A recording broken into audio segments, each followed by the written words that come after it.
আপনাকে কি করে ভালো না বাসি ইয়া রাসূলুল্লাহ। যখন আপনি আমাকে ভালোবেসেছেন সেই 1400 বছর আগে, যখন আপনি আমাকে মিস করতেন, আশা করতেন যেন আমার সাথে দেখা করতে পারেন, অথচ তখনও আমি জন্মই হইনি। সেদিন সাহাবীরা আপনার চোখে পানি দেখে বলল, ইয়া রাসূলুল্লাহ, আপনি কাঁদছেন কেন? আপনি বললেন, আমার ভাইদের খুব দেখতে ইচ্ছা করছে। সাহাবীরা বললেন, আমরা কি আপনার ভাই নই ইয়া রাসূলুল্লাহ? আপনি বললেন, না, তোমরা আমার সাহাবী। আমার ভাই হলো তারা যারা আমার পরে আসবে এবং আমাকে কখনো না দেখেও তারা আমাকে বিশ্বাস করবে। মৃত্যুশয্যায় শুয়ে আপনার অন্তরে এই চিন্তা ছিল যে আমাদের পরিণতি কি হবে। উম্মতি উম্মতি বলতে বলতে আপনি আপনার রবের নিকট ফিরে গিয়েছেন। ভোর রাত্রে যখন সাহরি খাইতে উঠবেন, সাহরি খাওয়ার পর ফজরের আজানের আগে আপনি 10 মিনিট 5 মিনিট একটু আল্লাহর কাছে কেবলামুখী হয়ে হাত তুলে রুমের লাইটটা বন্ধ করে একটু আল্লাহর সাথে কথা বলবেন। মানুষের সাথে বহুত কথা বলছেন, আল্লাহর সাথে একটু কথা বলে দেখেন। আল্লাহর সাথে কথা বলার স্বাদ আছে ভাই, অনেকে জীবনে একবারও এই স্বাদ পান নাই। একটু কথা বলে দেখেন।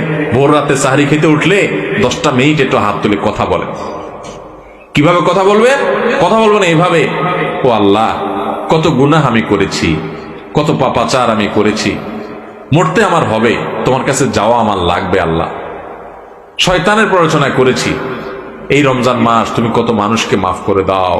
নবী করিম সাল্লাল্লাহু আলাইহি ওয়াসাল্লাম বলেছেন, ওয়ালিল্লাহি উতাকাউ মিনান নার ওয়া যালিকা ফি কুল্লি লাইলা। রমজানের প্রত্যেক রাতে আল্লাহ তাআলা অনেক মানুষকে সাধারণ ক্ষমা ঘোষণা করে দেন, যে যাও অমুক অমুক অমুক অমুক, যাও তোমাদেরকে মাফ করে দেওয়া হলো, জাহান্নাম থেকে মুক্ত ঘোষণা করে দেওয়া হলো। আল্লাহ কত মানুষকে আপনি সাধারণ ক্ষমা করে দিবেন। আল্লাহ আপনার সাধারণ ক্ষমা পাওয়ার জন্য কোনো যোগ্যতার দরকার হয় না, আপনি চাইলে যাকে তাকে মাফ করে দিতে পারেন।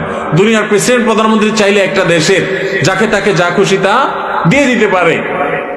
তাদের যদি ক্ষমতা, তারা তো মানুষ। আল্লাহ আপনি তো মহান সৃষ্টিকর্তা, আপনি তো চাইলে আমার সব অপরাধগুলো মাফ করে আমাকে ফেরেশতা বানায় ফেলতে পারেন, পারেন না আল্লাহ? তো আল্লাহ আপনি, তোমার ঘরের সামনে যদি তোমার দুশমনও কখনো হাত পাতে, ফিরিয়ে দিও না যদি তোমার সামর্থ্য থাকে। যদি দেওয়ার কোনো সামর্থ্য তোমার কাছে না থাকে, অন্তত সুন্দর কিছু ব্যবহার দিয়ে তাকে বিদায় দাও।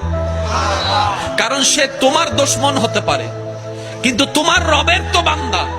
এই চিন্তা মানুষের মাথায় যে ক্রিয়েট করে, সেটার নামে ইসলাম, এটার নামে কোরআন, এটার নামে হাদিস, এটার নামে নবী রাহমাতুল লিল আলামিন। সুবহানাল্লাহ।